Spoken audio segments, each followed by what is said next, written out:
Imagine opening your front door and being greeted by a massive, intelligent animal with piercing eyes, standing silently in the morning light.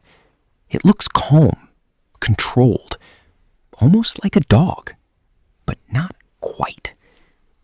Now imagine that same animal suddenly acting on instinct you can't predict, can't fully understand, and definitely can't control. That is the reality of keeping a wolf as a pet.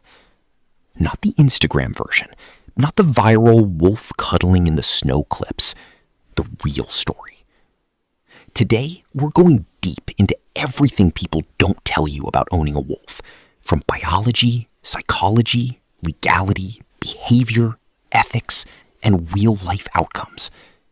And by the end of this, you'll understand why the idea of a pet wolf is far more complicated than most people ever realize. But before we begin, we are Meme Dogs TV. Subscribe and let's begin. What a wolf really is. To understand why wolves are so difficult to keep, we need to start with what they actually are. The gray wolf, is not a large dog. It is a wild apex predator shaped by tens of thousands of years of survival in harsh environments where food is uncertain, territory is everything, and social structure is life or death. A wolf's entire biology is designed around endurance, hunting coordination, and pack hierarchy. Every behavior it has, how it moves, how it communicates, how it reacts to stress, is built for wilderness survival. Unlike domestic animals, wolves were never selectively bred for human companionship. There was no long process of removing fear, reducing aggression, or encouraging obedience to humans. So when people say, "I'll raise it from a pup so it trusts me," they are misunderstanding something fundamental. Trust in a wolf does not equal domestication. It is situational, conditional, and always tied to instinct. Domestication versus wild instinct is not just appearance. It is thousands of years of evolutionary separation. Dogs evolved alongside humans. Wolves did not. Dogs learned to read human gestures, respond to commands, and suppress certain survival instincts in exchange for safety and food. Wolves did not go through that transformation. This is why even a friendly wolf can suddenly behave in ways that feel unpredictable. It is not confusion. It is instinct. A dog might look to a human for guidance in a stressful situation. A wolf looks to itself, its pack instincts, and survival logic that humans are not part of. That difference becomes especially important when the animal matures. Because a wolf does not stay a cute pup for long. As it grows, everything about it becomes more intense. Strength, territorial behavior, prey drive, and independence. The illusion of the pet wolf. Social media has played a huge role in spreading the idea that wolves can be gentle companions. You've probably seen videos of people hugging wolf-like animals, walking them on leashes, or lying beside them in forests. But many of those animals are not true wolves. They are often wolf-dog hybrids with varying levels of domestic dog genetics. Even then, their behavior can be unpredictable. The problem is that viewers rarely see what happens off camera. They don't see the destruction inside homes. They don't see the escape attempts. They don't see the behavioral breakdowns during maturity. They don't see the fear, the injuries, or the rehoming attempts. What goes viral is the calm 30 seconds. What defines ownership is everything else. And this gap between perception and reality is where most misunderstandings begin. Legal reality around the world. In many places, owning a wolf is restricted, heavily regulated, or completely illegal. The reason is not just because wolves are dangerous. It is because governments classify them as wildlife, not domestic animals. Wildlife laws exist for three main reasons: public safety, animal welfare, and ecological control. Even in regions where ownership is allowed, the requirements are often strict.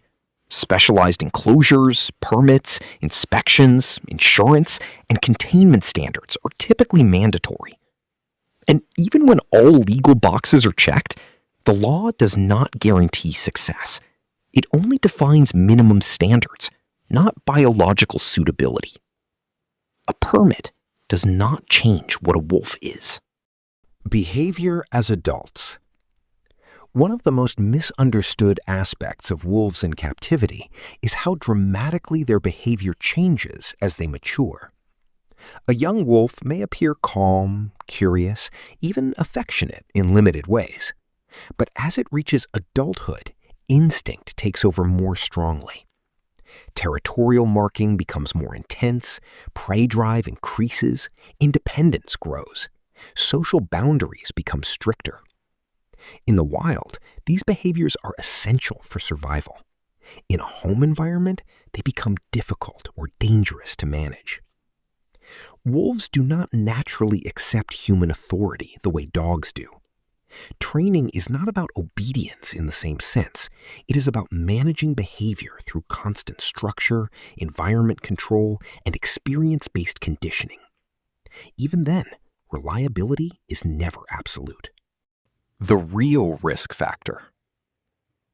When discussing wolves and safety, it is important to be precise.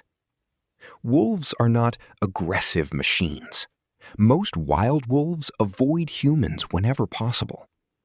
The risk in captivity comes from context mismatch, not inherent hostility. A confined space, limited stimulation, frustration, fear, or misunderstanding can trigger behaviors that would never occur in the wild in the same way. The danger increases simply because humans and wolves are not built for shared domestic environments. And when incidents do happen, they are often not predictable in the way people expect. There is rarely a single trigger. It is usually a combination of stress, instinct, and environmental pressure. Wolf-dog hybrids and the gray area. A major part of the pet wolf world is actually wolf-dog hybrids. These animals can range from mostly dog-like to mostly wolf-like, depending on genetics. But here's the problem. Behavior is not linear. Even a low-content hybrid can show unpredictable traits, and higher-content hybrids can behave very similarly to wolves. This creates a dangerous illusion of control. People assume that if an animal looks manageable, it will remain manageable. But as it matures, inherited instincts can emerge in ways that surprise even experienced handlers. This is one of the biggest reasons why sanctuaries are filled with surrendered hybrids that people could not keep. Ethics of captivity. Beyond legality and safety, there is a deeper question. Should wolves be kept as pets at all? In the wild, wolves live complex lives shaped by territory, hunting, social bonding, and environmental interaction. Captivity removes much of that structure. Even in large enclosures, there are limitations. Space, stimulation, social hierarchy, and natural behaviors cannot fully replicate wilderness conditions. This can lead to stress behaviors such as pacing, withdrawal, overreaction, or compulsive patterns. Ethically, this raises a difficult tension between human desire and animal welfare. Just because an animal can survive in captivity does not mean it thrives there. What people get wrong most often is that love, patience, or early bonding can override instinct. But instinct is not something that disappears with affection. It is a biological system shaped over thousands of years. Another misconception is that intelligence equals trainability. Wolves are intelligent, but intelligence does not automatically translate into compliance. In fact, it often means greater awareness of environmental inconsistencies. People also underestimate size and strength. Even without aggression, a mature wolf is physically powerful in ways most homes are not designed to handle. Real-life sanctuary experience. Wildlife sanctuaries often provide the clearest picture of what wolves are like outside of myth. Caregivers frequently report that even well-socialized captive wolves remain independent in ways dogs do not. Interaction is often limited, conditional, and based on comfort rather than obedience. They may tolerate human presence, but they do not depend on it in the same emotional way domesticated animals do. This distinction is subtle but important. Tolerance is not domestication. Better ways to connect with wolves. For people fascinated by wolves, there are responsible ways to engage. Supporting conservation programs, visiting accredited wildlife centers, and learning about ecosystem protection all allow connection without captivity. Even studying wolves in natural environments through documentaries or field research provides a far more accurate understanding than ownership ever could. Admiration does not require possession. Conclusion.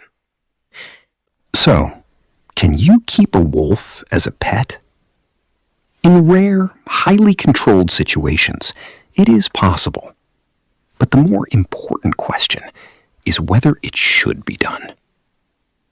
When you look at the biology, behavior, ethics, legality, and real-world outcomes, the answer becomes clearer. Wolves are not animals that were meant to fit into human homes. They are not broken dogs waiting to be tamed. They are complete, evolved wild systems that function best in their natural environment. And respecting that difference is not limitation. It is understanding. If this changed the way you think about wolves, then the goal of this video is complete. Because the truth about wild animals is not always comfortable, but it is necessary. And sometimes the most respectful thing we can do is not try to bring the wild into our homes, but learn how to let it remain wild.